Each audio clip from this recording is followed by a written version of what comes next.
lahat kayong mga secretary, all the presidents, men and women, lahat kayo, sabihan nyo si BBM.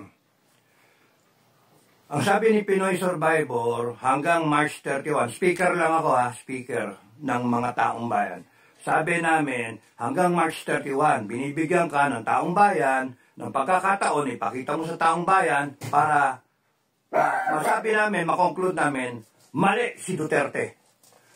Si BBM, walang kasalanan. O di tapos yung issue ng droga. Anong pulbor video? Ayun nga nagpapadrug test na nga no? Dito ka pa nagkamot.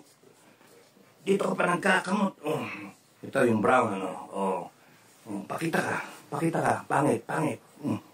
Ayaw So, ang doon, hindi, hanggang March 31, if you don't do that, subject yourself to an honest-to-goodness, fair, unbiased na drug test using your hair na doon mismo kukuhanin kung saan yung lugar, make sure nandoon yung mga, sige, bitayin niyo pa ako, nandoon ako no? Challenge, sige, pupunta ako kayo. Iiwanan ko yung lungga ko na bundok, iwanan ko kayo, iwanan ko dito, and then pupunta ako dyan. Para ako mismo magsasabi, buhok yan. Ako mismo kukuha ng buhok mo. Huwag yung sa ibaba, sa itaas lang, dito lang. tapos yun, malaman. Okay, tapos, di ba? Tapos na. Pero pagka hanggang March, huwag kayong maingay. Hanggang March 31, wala. Ibig sabihin, durugista ka. Ganon kasimple. Pwede bang gawin yun? In demand yan ng taong bayan. Pwede gawin yun. Ang problema, kung ayaw mong gawin. Kung ayaw ninyong gawin, mabibisto na talagang mga ganyan yung ang presidente. Diba? Kaya, dun tayo. March 31. So, malapit na, March na.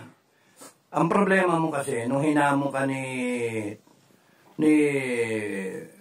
former President Duterte, ito sa January 28 o 29. Assuming na nung sinabing bangag ka at hinahamon ka the next day ng drug test at laman nyo ng social media at saka ng mainstream media, ang problema mo, kung 3 months yung hair follicles, January, February, 1 month.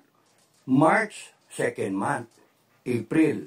Kung hindi ka nag-take, kung talagang drug addict ka at sakaling hindi ka nag-take, March 31, lilitaw at lilitaw pa rin.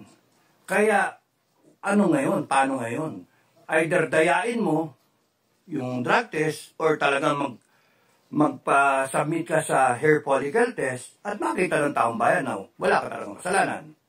Either way, from the time na hinamon ka, 2 buwan pa lang ngayon. Kaya yun yung iyong problema. Hindi ko problema, yung problema mo, ikaw tumakbo ng presidente. Okay? So, good luck sa'yo, good luck.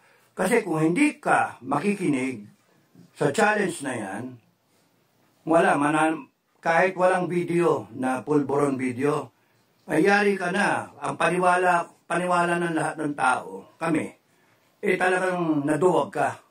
Hindi mo kaya panindigan. Kasi talagang totoo na drug addict ka.